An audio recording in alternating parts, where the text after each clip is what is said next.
Aquarius, how you doing, baby?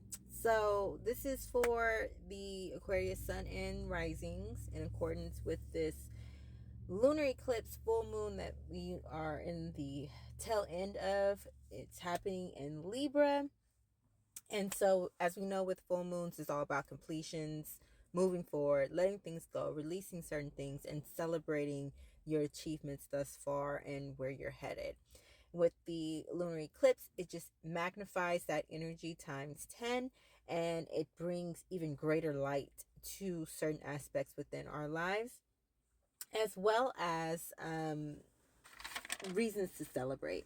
So this lunar eclipse is happening in your ninth house. That is the house of higher education, higher consciousness, spiritual beliefs to a degree, religious organizations, foreign travel, distant travel, getting on a plane type of travel, or getting on a train type of travel, long distance.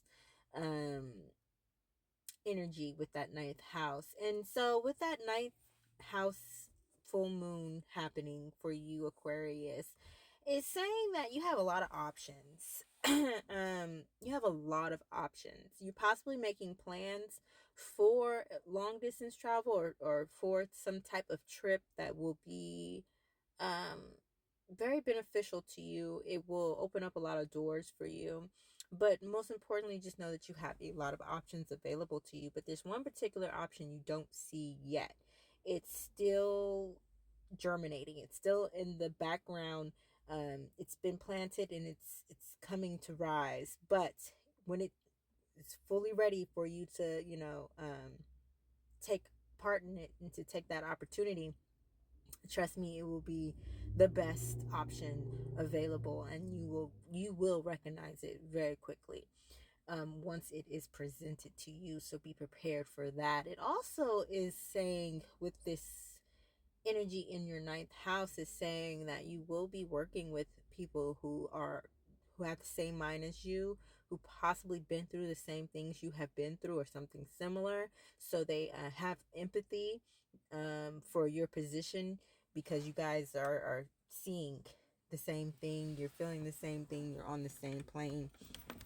And so you guys are going to work together really well. And it's not necessarily just one person, it could be a group of people, or it could be just one person in particular. But you guys are going to work really, really well together.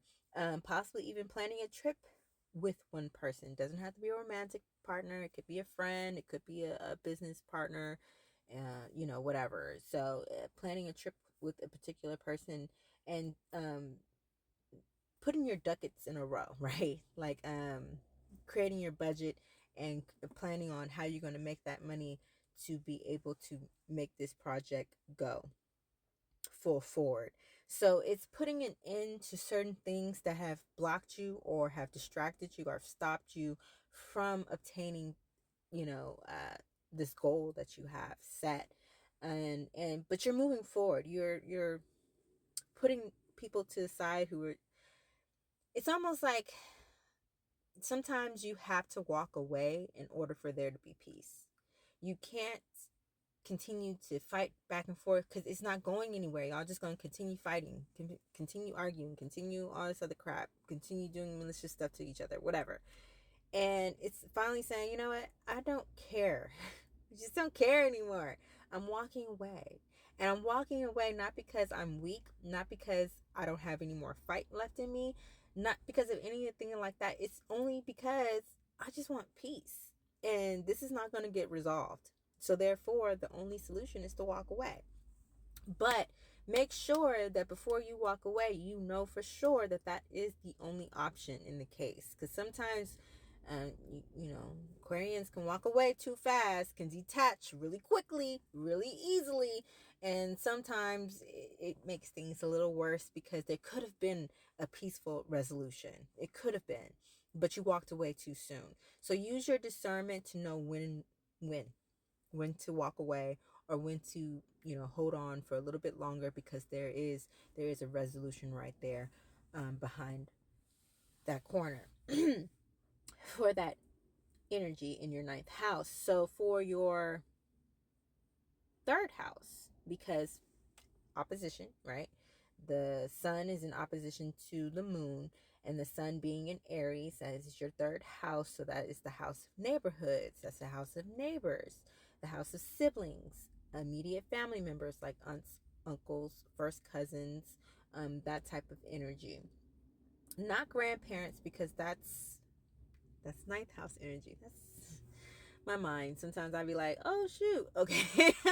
But that's ninth house energy. So back with that moon, that grandparents may be of concern or of high focus during this concluding period of this full moon. But the third house deals with the aunts, the uncles, the first cousins, your siblings, neighborhoods, neighbors, transportation on a smaller scale. So a local travel, travel you do on the day-to-day basis type of stuff, to work, to school, type of thing, grocery store, whatever.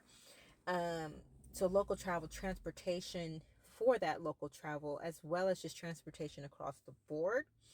So it might be in focus. Mercury is retrograde. April 1st, starting April 1st, we're in the pre-retrograde period, so expect some delays. That's totally okay. I always take it as in a blessing from God that he's protecting me from something else, even if it's not that case, even if it's just, I'm just going to delay you. I still just take it as a positive thing. So just take delays as positive time to be able to slow down, take a pause, so you can actually like reassess the layout.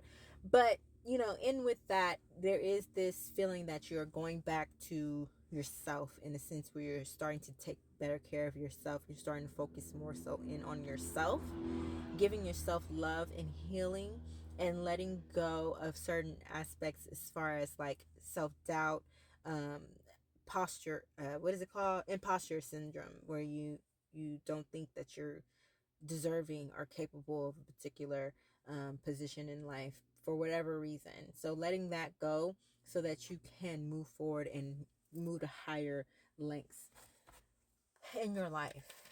Just period. For your oracle card, you got sacrifice, number 36. Look at that card. Like, oh my God. These cards are so freaking beautiful. You must find the ebb and flow of life within your very self. Embracing it all is embracing truth. Sacrifice invites you to let go of something that is preventing your growth. You do not wish to move on, but deep down, you know this is necessary. Let me read that again. I'm sorry, y'all. You do not wish to move on, but deep down, you know this is a necessary step on your path towards greater fulfillment. This can mean moving to a new home, embracing a new career or way of thinking, or even a rite of passage such as a graduation. Hey, if you are graduating, congratulations. You know that you are on your way to more, but the moment is still bittersweet. Pulling sacrifice shows that you have some doubts about your next steps. You wonder if you have made the right choices or if you will later regret your actions. Yes, there will be challenges ahead and perhaps more sacrifices to come, but you must be willing to sacrifice something small to reap the rewards of something greater later on. It's time to commit to your choices and move on in the knowledge that there is much more for you to explore. Yes, yes, yes. Sacrifice, it sounds like, oh my God, they're going to sacrifice. But really, it's just letting go. It's, well, not always. We know this, but it's letting go and releasing, because it's like cutting off an arm that's been bitten by one of those, you know, zombies or something. Like, those, it's going to creep up and it's going to affect your whole body. So if I cut it off, yeah, I'm sacrificing my arm and I'm going to miss my arm. But guess what? I'm going to also miss being a fully functioning human being, living human being. Come on. Like, y'all get what I'm saying. Like, sacrifice is a good thing, even when it hurts. It's the best. And obviously you got to sacrifice a few relationships in this particular cycle, and I wish you all the strength. But most importantly, celebrate where you're going. Celebrate where you're at. Celebrate where you're going, because you're going somewhere big. I love y'all. I'll see you in the next one.